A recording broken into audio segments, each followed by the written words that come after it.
거기 멈춰! 더 들어오지 마! 무대 중앙으로 걸어가던 제 발걸음이 날카로운 고함 한 번에 얼어붙었습니다. 심사위원석 정중앙에 앉은 백인 교수가 마이크를 잡고 인상을 찌푸리고 있었습니다. 너 지금 배달 온 거니? 직원 출입구는 뒤쪽이야. 여긴 오디션장이라고! 그 한마디에 정적이 흐르던 강당에서 푸흡하는 웃음소리가 터져나왔습니다. 저는 얼굴이 불타오르는 걸 느끼며 기어가는 목소리로 대답했습니다. 저 배달 온 게 아닙니다. 참가 번호 104번. 오디션 보러 왔습니다. 뭐? 오디션? 교수는 믿기지 않는다는 듯 안경을 고쳤으며 제 손에 들린 물건을 손가락으로 가리켰습니다. 제 기타 케이스였습니다. 잠금 장치가 고장나 검정 테이프로 칭칭 감아놓은 낡아빠진 그 물건 말입니다. 안녕하세요, 구독자 여러분. 평생을 가슴속에 묻어두었던 제 인생에서 가장 비참했던 그날의 대화를 들려드리려 합니다. 그때 제 나이 고작 17. 미국 보스턴의 최고 명문 커티스 음악원의 오디션 현장은 제게 지옥이나 다름없었습니다.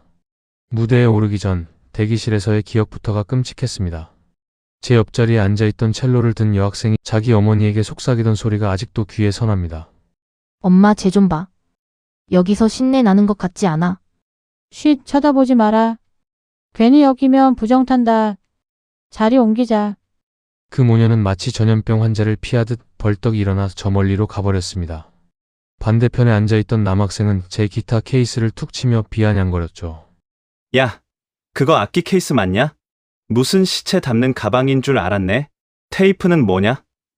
돈 없어서 붙인 거야? 아, 미안해. 오는 길에 부딪혀서. 제가 죄인처럼 사과하자 그 아이들은 자기들끼리 낄낄거리며 비웃었습니다. 야, 들었냐? 미안하대. 여긴 실력으로 오는 데지 사과하러 오는 데가 아닌데 말이야. 도망치고 싶었습니다. 하지만 그럴 수 없었습니다. 한국에서 식당 설거지를 하며 비행기표를 마련해 주신 어머니의 얼굴이 떠올랐기 때문입니다. 어떻게든 버텨야 했습니다. 그렇게 겨우 올라선 무대였습니다. 하지만 심사위원장은 저를 참가자로 인정할 생각조차 없어 보였습니다. 그는 심사표를 탁 덮어버리며 옆에 앉은 교수에게 큰 소리로 말했습니다. 이복에 행정실에 전화 좀 넣어! 어떻게 오디션 관리를 하길래 잡상인이 들어와? 내 눈이 썩을 것 같군! 저기, 교수님, 제 이름은. 제가 용기를 내어 한 발짝 다가가려 하자 교수가 손바닥을 들어 제지하며 소리쳤습니다. 오지 마! 냄새 나니까 거기 서 있어! 네가 누군지 관심 없어! 보아하니 뻔하군! 길거리에서 뚱땅거리다 나도 한번 해볼까 하고 온 모양인데. 그는 싸늘한 눈빛으로 저를 쏘아보며 결정적인 한마디를 던졌습니다. 여긴 말이야, 예술을 하는 곳이야. 너 같은 애들이 동정표 얻으러 오는 자선단체 무대가 아니라고. 알아들어? 객석에 앉아있던 200여 명의 학부모와 학생들이 웅성거리기 시작했습니다. 저런 애를 왜 들여보낸 거야? 시간 아깝게. 빨리 좀 내보내지. 수백 개의 눈동자가 화살처럼 날아와 제 가슴에 박혔습니다. 저는 고개를 푹 숙인 채 덜덜 떨리는 손으로 기타 케이스 손잡이만 꽉 움켜쥐었습니다.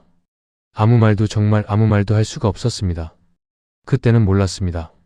사람을 죽이는 건 칼이 아니라 혀끝에서 나오는 차가운 말이라는 것을요. 심사위원장의 톡설이 끝나자마자 강당 안은 차가운 조롱의 공기로 가득 찼습니다. 저는 수천 개의 바늘이 온몸을 찌르는 듯한 감각 속에서 겨우 입을 뗐습니다. 교수님, 저는 3년을 준비했습니다. 제발, 기회 한 번만 주십시오. 저 멀리 한국에서 이 날만을 위해 왔습니다. 제 간절한 외침에 돌아온 것은 공감이 아니라 차가운 실소였습니다. 심사위원장이 턱을 괴며 옆에 교수에게 속삭이더군요. 하지만 마이크는 여전히 켜져 있었습니다. 한국? 거기 전쟁 끝나고 이제 좀 살만해졌다더니 예술 교육은 아직 멀었나 보군. 저런 애가 여기로 오겠다고 비행기를 타다니 말이야. 그때였습니다. 무대 옆에서 오디션 진행을 돕던 검은 양복의 남자가 저벅저벅 걸어오더니 제 어깨를 거칠게 밀쳤습니다. 야, 안 들려? 교수님이 나가라고 하시잖아. 너 때문에 다음 순서인 일리노이 주지사 아들. 대기 시간이 길어지고 있다고. 눈치가 없어? 제발요. 딱 한 곡만. 아니 1분만이라도 들려드리면 안 될까요? 제가 그의 소매를 붙잡자 그는 질색하며 제 손을 뿌리쳤습니다. 그리고는 바닥에 놓인 제 낡은 기타 케이스를 발로 툭 찼습니다. 이거 안 치워? 테이프 찌꺼기 묻잖아. 야, 보안 요원 불러. 그 순간 구석에서 상황을 지켜보던 한 젊은 여자 진행자가 손을 들며 다가왔습니다. 동정표였을까요? 아니면 빨리 해치우고 싶은 짜증이었을까요? 그녀가 심사위원장에게 다가가 조용히 건의했습니다. 교수님, 어쨌든 공식 접수된 학생입니다. 그냥 내보내면 나중에 규정 문제가 생길 수 있으니 딱 30초만 주고 자르시죠. 그게 제일 깔끔합니다. 심사위원장이 귀찮다는 듯 손을 휘저었습니다. 알았어. 야, 너 딱 30초다. 그 이상은 소음 공해로 간주하고 끌어낼 거야. 알겠어? 저는 떨리는 손으로 바닥에 주저앉아 기타 케이스의 테이프를 뜯기 시작했습니다. 찌익찌익 조용한 강당 안에 테이프 뜯기는 소리가 흉측하게 울려 퍼졌습니다. 객석에서는 다시 한번 킥킥거리는 비웃음이 터져나왔습니다. 어머, 저 소리 좀 봐. 연주보다 테이프 소리가 더 크겠어. 악기는 닫긴 한 거야? 먼지 날리는 것 같아. 드디어 케이스가 열리고 제 기타가 모습을 드러냈습니다. 아버지가 돌아가시기 직전까지 손때 묻히며 닦으셨던, 하지만 이제는 곳곳이 패이고 광택 조져 사라진 낡은 기타. 그런데 악기를 꺼내드는 순간 제 심장이 멈추는 것 같았습니다. 기타의 생명과도 같은 1번 줄이 툭 끊어져 너덜거리고 있었습니다. 오는 길에 지하철 인파에 밀려 케이스가 부딪혔을 때 끊어진 모양이었습니다. 눈앞이 캄캄해졌습니다. 그 모습을 본 심사위원장이 자리에서 일어나 손가락질하며 소리쳤습니다. 이봐. 장난해? 줄도 안 매달린 악기를 들고 무대에 서? 너 지금 우리 우롱하는 거야? 교수님, 그게 아니라 오는 길에 사고가 있었습니다. 금방 어떻게든 해보겠습니다. 어떻게든. 줄이 없는데 뭘 어떻게 해? 그건 악기가 아니야. 나무 쪼가리고 쓰레기지. 당장 저 쓰레기 치우고 이 학생 끌어내. 보안 요원 2명이 제 양팔을 붙잡았습니다. 저는 기타를 품에 꼭 안은 채 비명을 지르듯 외쳤습니다. 쓰레기 아닙니다. 제 아버지 유품입니다. 줄 하나 없어도 연주할 수 있습니다. 제발 한 번만 봐주세요.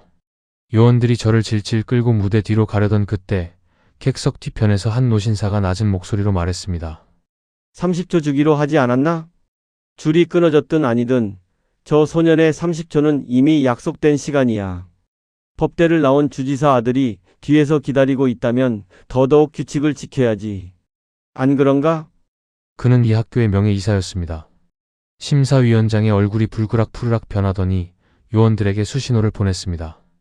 요원들이 저를 툭 던지듯 놓아주었습니다. 무대 바닥에 무릎을 꿇은 채 저는 숨을 몰아쉬었습니다. 눈물이 바닥으로 뚝뚝 떨어졌습니다. 주변을 둘러보니 모든 사람이 저를 미친놈 혹은 불쌍한 나고자로 보고 있더군요. 진행자가 제 머리 위로 차갑게 내뱉었습니다. 야, 30초 시작한다. 저는 눈을 감았습니다. 관객들의 비웃음 소리, 심사위원의 멸시 가득한 콧방귀 소리, 그리고 끊어져 너덜거리는 1번 줄의 감초? 지금 생각해보면 그 굴욕이 저를 살렸습니다. 더 이상 잃을 게 없다는 공포가 저를 다른 세계로 이끌었거든요. 여러분, 인생에서 가장 밑바닥이라고 느낀 그 순간이 실은 비상을 위한 도약대라는 걸 그때는 꿈에도 몰랐습니다. 저는 심호흡을 하고 남은 5개의 줄 위에 손을 올렸습니다.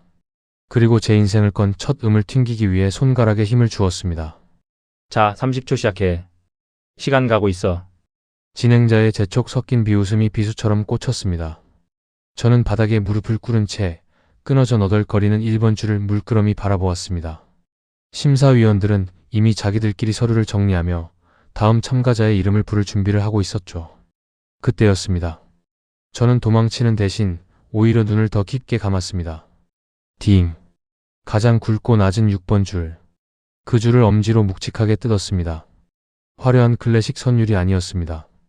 그것은 마치 짐승의 낮은 울음소리 같기도 했고 땅 밑에서 울려 퍼지는 지진의 전조 같기도 했습니다. 응? 저게 무슨... 서류를 뒤적거리던 심사위원장의 손이 멈췄습니다. 킥킥거리던 객석의 소음이 찬물을 끼얹은 듯 순식간에 잦아들었습니다. 저는 끊어진 1번 줄이 내야 할 높은 음역을 포기하지 않았습니다.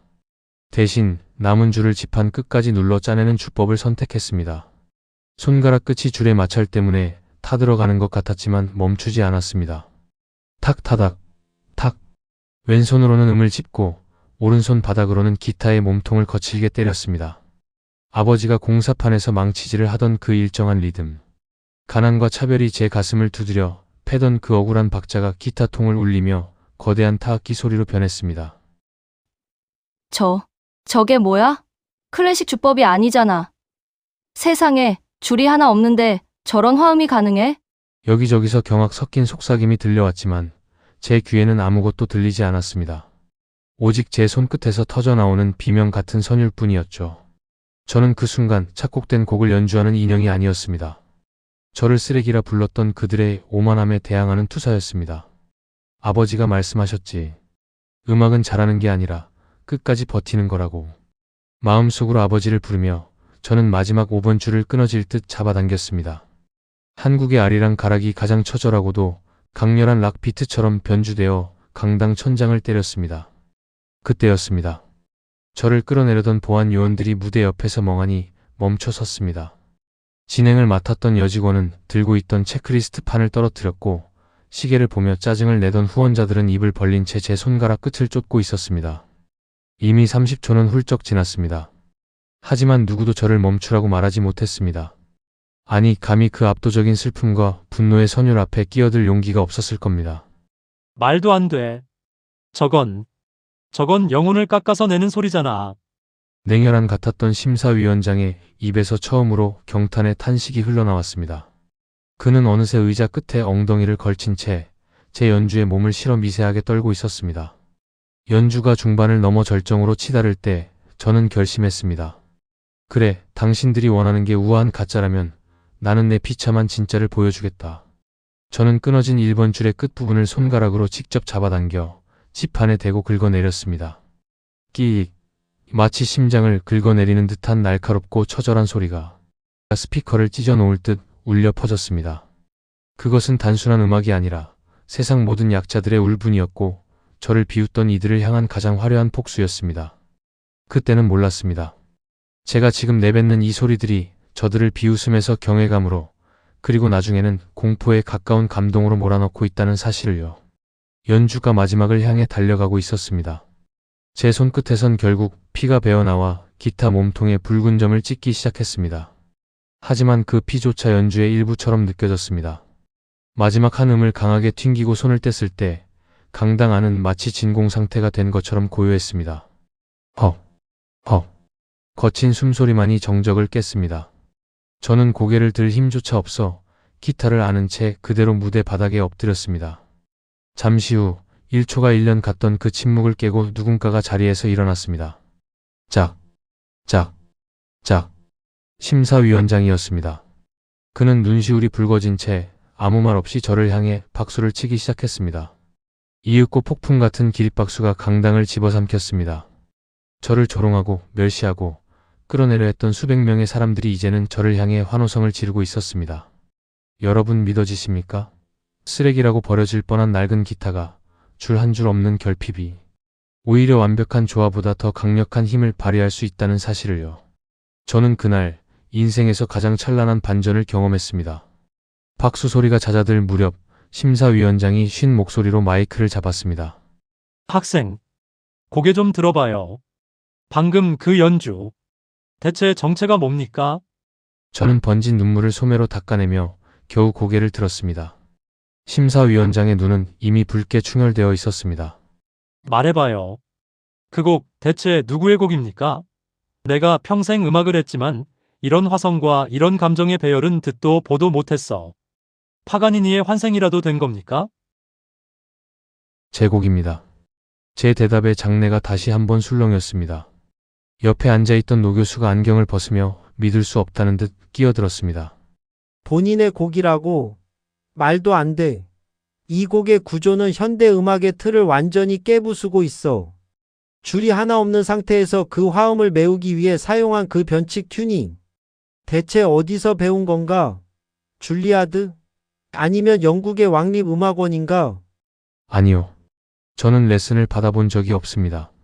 뭐라고? 독학이라고? 그게 가능한 일인가? 저는 무릎 위에 놓인 낡은 기타를 쓸어내렸습니다. 테이프가 덕지덕지 붙은 그 케이스를 보며 비웃던 사람들의 시선이 이제는 경외감으로 바뀌어 저를 찌르고 있었습니다. 배울 돈이 없었습니다.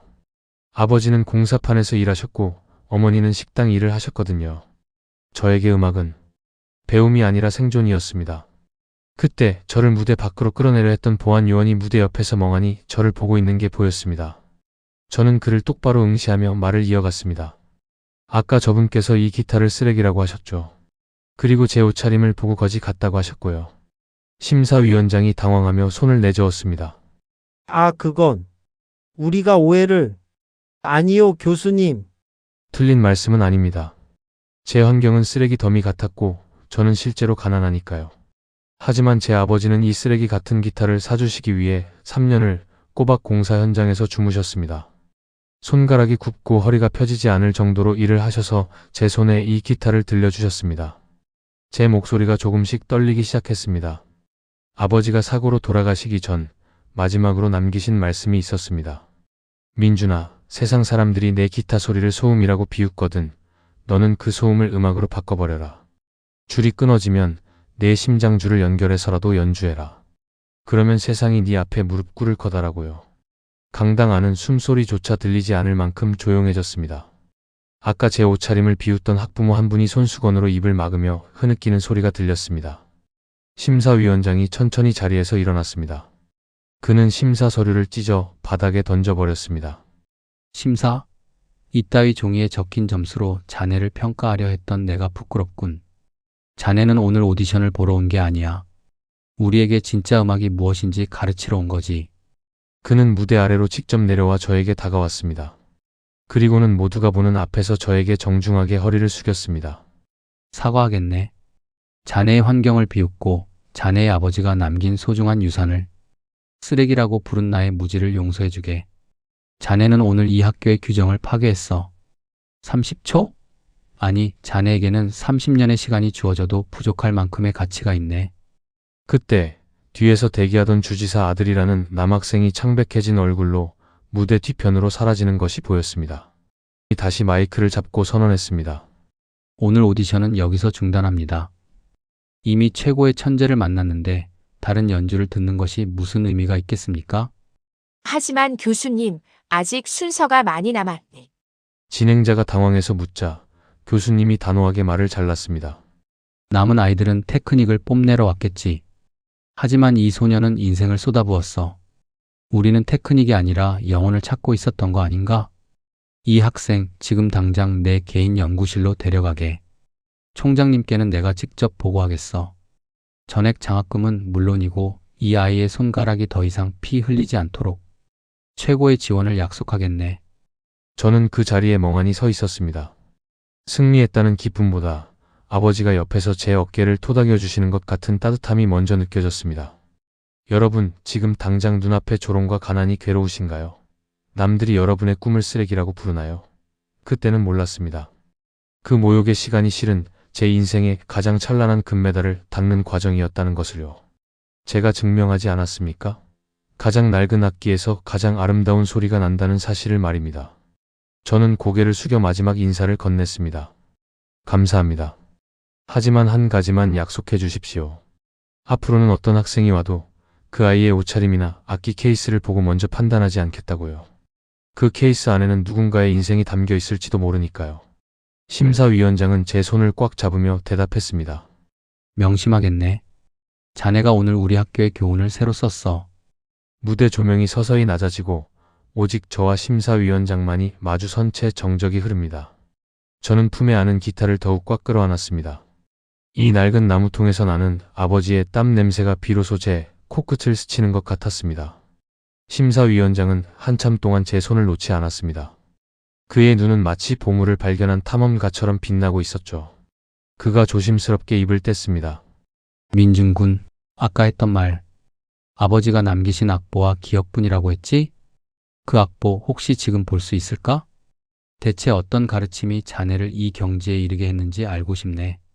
저는 떨리는 손으로 기타 케이스 안쪽 깊숙이 숨겨두었던 낡은 종이 뭉치를 꺼냈습니다. 습기에 젖어 쭈글쭈글해지고 곳곳에 기름때와 흙먼지가 묻은 종이들. 그것은 악보라기보다 차라리 누군가의 치열한 삶의 기록에 가까웠습니다. 종이를 건네받은 교수의 손이 미세하게 떨렸습니다. 이건 정식 기보법이 아니잖아? 그냥 선과 숫자뿐이군. 네, 교수님. 아버지는 악보를 볼 줄 모르셨습니다. 그저 들리는 소리를 당신만의 방식으로 기록하신 거예요. 공사 현장에서 점심시간마다 쪼그리고 앉아 시멘트 포대 뒷면에 연필로 꾹꾹 눌러 쓰신 것들입니다. 심사위원장이 악보 한 장 한 장을 넘길 때마다 강당 안에는 무거운 침묵이 내려앉았습니다.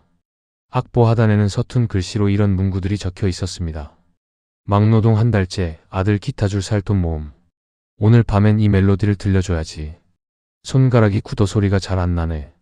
민준이는 나처럼 살지 마라. 너는 소리로 세상을 녹여라.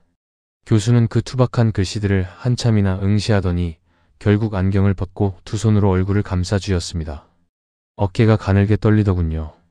세상에, 우리가 공부한 화성학은 차가운 공식이었는데 이 종이에는 온통 피와 눈물이 고여 있군.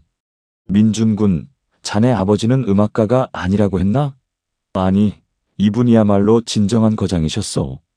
사랑이라는 이름의 거장 말이야. 교수님, 사실 전 아버지가 원망스러웠던 적도 있었습니다. 제 고백에 객석 여기저기서 숨을 죽이는 소리가 들렸습니다. 남들처럼 좋은 학원 보내주는 아빠, 번듯한 정장 입고 공연장 오는 아빠를 꿈꿨습니다. 테이프로 감은 기타 케이스가 창피해서 비 오는 날 학교 정문에서 저를 기다리던 아빠를 외면한 적도 있었어요. 그런데 아버지가 돌아가시고 나서야 알았습니다. 그 테이프는 기타를 고치기 위한 게 아니었다는 걸요. 저는 기타의 뒤편, 가장 깊은 울림통 안쪽을 손가락으로 가리켰습니다. 아버지는 사고로 돌아가시는 순간에도 이 기타를 품에 안고 계셨습니다. 케이스가 박살나자 당신의 찢어진 작업복과 절연 테이프로 기타를 감싸셨죠. 당신의 몸은 부서져도 아들의 꿈만은 부서지면 안 된다고 생각하셨던 겁니다. 이 테이프는 아버지의 마지막 포옹이었습니다. 그 순간 강당 곳곳에서 억눌린 울음소리가 터져나왔습니다. 저를 조롱하던 학생들도 콧대 높던 학부모들도 이제는 고개를 숙인 채 어깨를 들썩이고 있었습니다. 교수님이 제 어깨를 꽉 쥐며 물었습니다. 아까 연주 중간에 줄 하나가 없는데도 마치 두 대의 기타가 연주하는 듯한 환청이 들렸네. 그건 어떻게 가능했던 건가? 저도 모릅니다. 다만 연주하는 내내 느꼈습니다. 끊어진 1번 줄의 빈자리를 아버지가 보이지 않는 손으로 대신 눌러주고 계신다는 걸요. 제가 틀릴까봐, 제가 주저앉을까봐 아버지가 뒤에서 저를 받쳐주고 계셨습니다. 민준아, 겁내지 마라. 아빠가 여기 있다. 그렇게 말씀하시는 것 같았어요. 심사위원장은 다시 한번 저를 꼭 껴안아 주었습니다. 그의 가슴에서 전해지는 온기가 차갑게 얼어붙었던 제 마음을 녹였습니다.